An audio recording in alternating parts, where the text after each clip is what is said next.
The lectionary assignment of readings for this second Sunday after Christmas gives a couple of options for the gospel to be read. There are two choices from Matthew, depending upon what you want to say about the wise men. And there's a reading from Luke that ignores that, since Luke doesn't talk about the wise men at all. So I decided to read both of them. You know, why not? And I also added a 3-verse section that talks about Herod killing the children in Bethlehem, since in the lectionary that's reserved for December 28th, that's the gospel. So we've already passed that in the church year, and it comes right in the middle of the selection I'd chosen. So again, why not? I've usually avoided preaching about the wise men in most of my ministry. I used to get in these debates with Richard Mueller here at St. James about the absurdity of this story. I was the one who thought it was absurd. I mean, stars don't stop and hover over houses. They just don't. Stars are giant thermonuclear furnaces. And if you have different interpretations, planets don't stop and hover. Even if there are two planets that get so close they look like one and you think, wow. Comets don't hover. Asteroids don't hover.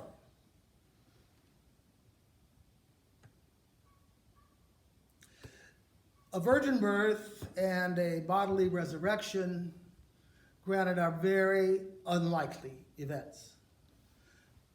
But this story about the wise men is impossible. Of course, that's not the point of the story. And both a literal reading that accepts the story as factual and my reaction to it as illogical and impossible really come from a materialistic mindset that was not present in the time of Jesus, whether you look at it positively or negatively. That kind of reading misses the spirit. It misses the depth of things. It misses the soul of things. Matthew is passing on a story he's heard, a story that has meaning, but isn't really meant to give factual detail about Jesus' birth. Richard Mueller really liked messing with me when he was here. The story does explain certain factual things that were known at the time about Jesus, such as that he was called a Nazarene, and they had to adjust things because, as we heard, the Messiah was supposed to be born in Bethlehem. And also notice that Matthew's explanation is very different from Luke's, which is the more familiar story. For Matthew, the family was originally from Bethlehem. For Luke, the family's from Nazareth, and they go down to Bethlehem because of the registration required by Rome. But Matthew has them only going to Nazareth at the end of the story, to be outside of the jurisdiction of Herod's grandson and to hide there in an unknown place to them. Okay. Like all the Gospels, this version or Luke's version, it's trying to show that Jesus was the Messiah, to find the prophecies that were used in contemporary messianism, and to find places in Jesus' life where they fit. Matthew gives a kind of different spin, though, on the traditional messianic idea. The Messiah, in his prediction, brings redemption not so much by some supernatural power coming out of the heavens, but rather by being a leader on a new way. For Matthew, the people aren't just passive recipients of a active outside grace of God. By connecting to this leadership idea, he's saying that the people are a part of their own redemption if they follow Jesus. Jesus is not some inhuman power, but a human who knows the way and leads the way. Also, Matthew indicates here, for various reasons I'll get into in a bit, that Jesus comes to save all people, not just the chosen people. Or saying it really better, all people are chosen people for Matthew. But this is just one of the points Matthew makes, one of the themes that he dwells on that will be talked about in different ways throughout this gospel. Along with saying that Jesus is the new Messiah, he is also saying that Jesus is the new Moses.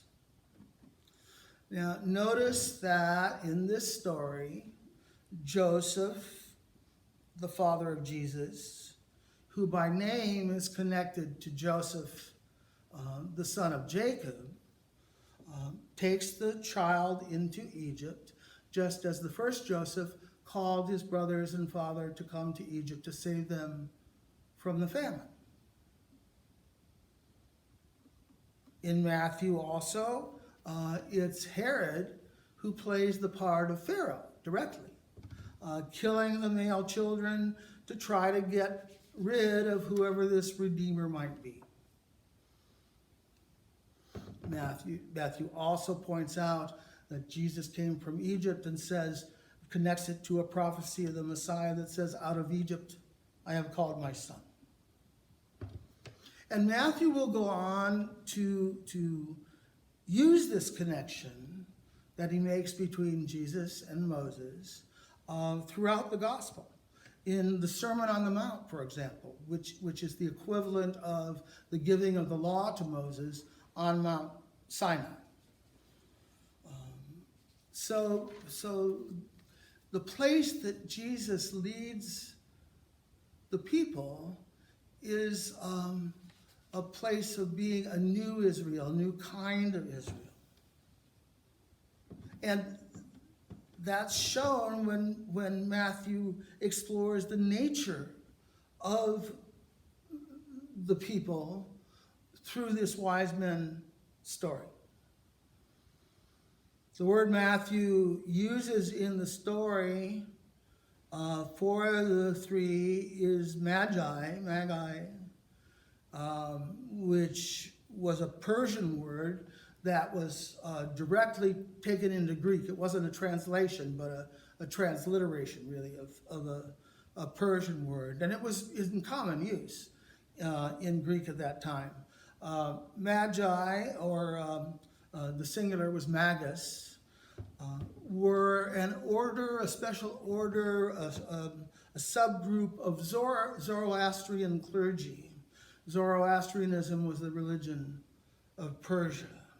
And magi were experts in things like ritual, in astrology and alchemy and that sort of thing, interpreting dreams. That's another connection between Jesus and Moses, by the way. Both Josephs in both stories are interpreters of dreams. Magi is where we get our word magic. And the Greeks were fascinated with that aspect of their work. And that's connected then to Jesus. I don't know where the whole idea of kings came from. They were called three kings fairly early, but there's no indication in the original story that they had anything to do with royalty.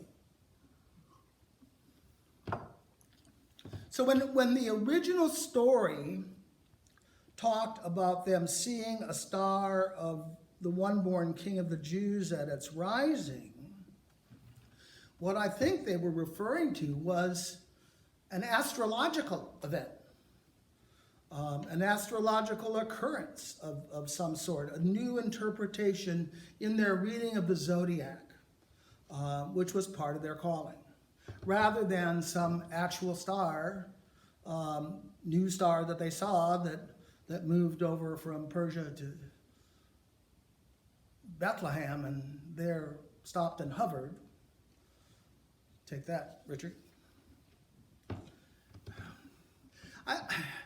It's often, the story's often talked about by modern Christians trying to find some explanation that is more credible than hovering stars. And they look to see if there was some astronomical event around that time, or even especially if they're from Los Angeles, look at the astrology aspect of it and try to figure out what might have been happening, what house was moving where and what.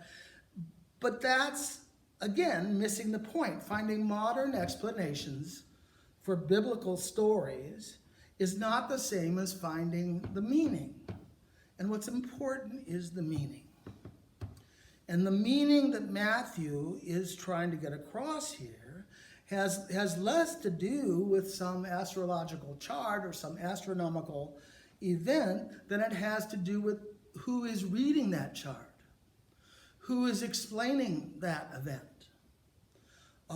Religious functionaries of a foreign religion from far away in Persia in the east. In other words, these are Gentiles from a different faith who are incorporated into this, what had been a Jewish-centered story, the coming of the Messiah. Matthew is doing basically what Paul did before him, opening up salvation to all. And Matthew is doing it maybe in an even more radical way than Paul. The earliest church continued to be Jewish. The apostles and those who joined them gathered together to celebrate and read the scripture, but they also went to temple still. St. Paul takes the mission out to the Gentiles. He welcomes them. He doesn't require them to become Jews before they become Christians, in that he does not require circumcision. And he has to get permission for that from the leaders in Jerusalem, Peter and James, the brother of Jesus, who do give permission and allow him to share the good news. It's still, though, within the house of Judaism. They're still going to temple. They're still meeting in synagogues and reading the scriptures. But something extremely important happened that really radically changed that. And that was the destruction of Jerusalem by the Roman army in the year 70 AD or 70 CE. It caused the dispersion of Jews, including Christian Jews, and it caused the growth of the synagogue as the primary institution that sustained and nurtured Judaism. Before, that had been a mix. There had been the temple with the temple priest and the temple ritual. There was the Holy Land itself that was a geographical center and really formed a uniting bond. but the temple had been destroyed. Jerusalem was inaccessible. So the only avenue left was the synagogue, led by the rabbis who led those synagogues and became the teachers of the faith. That had been a form of Judaism since the Babylonian exile, but not the main one, and now it was. And starting from there, Rabbinic Judaism becomes what we know as Judaism, which was not the same as before the destruction. Christians still then went to the synagogue, but they considered themselves Jews with a special thinking about Jesus, special beliefs about Jesus. But it formed two trajectories that grew more and more apart. Rabbinic Judaism on one hand and Christian Judaism on the other. And as they moved more apart, their working together and worshiping together became problematic. There may or may not have been something called the Council of Jamnia, where Christians were officially expelled from the synagogue. It's more likely that expulsion, that separation was a part of a process rather than an event, but that's not really important. The point is that the church and the synagogue both saw themselves as the legitimate successor of the exiled Jewish community, the successor of the kingdoms of Judah and Israel, the successor of the 12 tribes, the 12 Hebrew tribes, inheritors of the Exodus as their spiritual history, descendants of Abraham, Isaac, and Jacob in spirit, if not in flesh. All of it. There weren't two religions. There were two versions of one religion. Rabbinic Judaism was based mostly on Jewish descent, family to family, while Christianity saw the same tradition open to all, no matter what the ancestry, what the ethnic identity. Both expressions of the faith looked back at their past, seemingly along a straight line, even though they, one to the other, were moving apart. And Matthew, Paul first probably, and then Matthew are part of that separation process, part of that trajectory that goes on a different way. The event of Jesus for Matthew had universal meaning. It was connected to Moses as much as Rabbinic Judaism was, but it went in a different direction. All people were chosen people. Persians, Greeks, and Romans as well. People in the Zoroastrian tradition as expressed in the story of the Magi. You were part of the covenant, whether ethnically Jewish or not. You didn't need to stop being who you were to become a full member of the body of Christ. Even Zoroastrian priests, even magicians, even astrologers could see the truth shown forth in Jesus and brought their wisdom, brought their sources of revelation into that body. Matthew's connecting of our faith to Egypt, connecting it to Persia, broke down the dams that had been set up over centuries that had kept other traditions being the other, being the enemy, being the opposition, where Jesus had said to love your enemy. It opened the flow of universal spirit The Christian mission was not about bringing people into some exclusive Christian cult. It was about God's hand being seen in all the world and all its people, with their variety of gifts and expressions of the sacred. Now, the church at many times, in many eras, has missed that mark and been afraid of that openness. We think of other people as other, as foreign, as enemies sometimes. But we don't have to continue in that fear. And now more than ever, I really believe that we need whatever wisdom there is that's available from wherever it may come. Thanks be to God.